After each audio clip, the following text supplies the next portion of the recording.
This tribute speech is about my grandpa. My grandpa, his name was Shallow. Well, that was his nickname, but his official name was Cesar. He was born in about 1940, so he was a baby boomer. Throughout his life, he showed a lot of consistency and perseverance, and the most important of all, caring. He started his family when he was about 20 years old. At this point, he had already lost his mom, which is my great grandma, and he had a rough childhood because it's hard to live without a mom. Eventually, he got a stepmom and got a little closer to her and got some stepbrothers.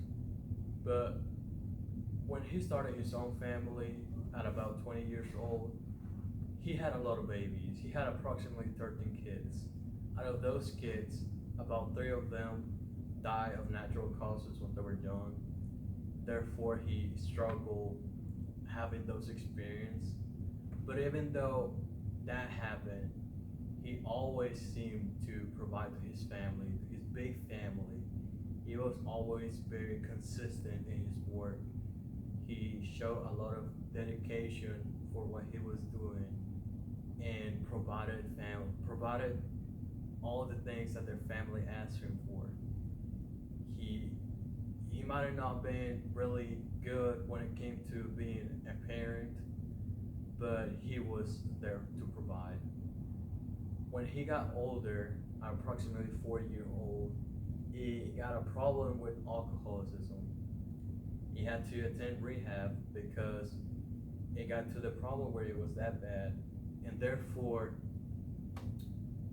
he attended every day that he needed to prove himself that he was better than that, and that he needed to show their family, his family, that he cared for them, that he wasn't just gonna be another alcoholic, and therefore he went every day. He proved his family that he cared about them, and then eventually he became a better man. And even when he was about 80 years old, he continued to work every day and provide for his family. Um, he, and the fact that he was able to attend every day to rehab and consistently work, it shows how big of his perseverance was.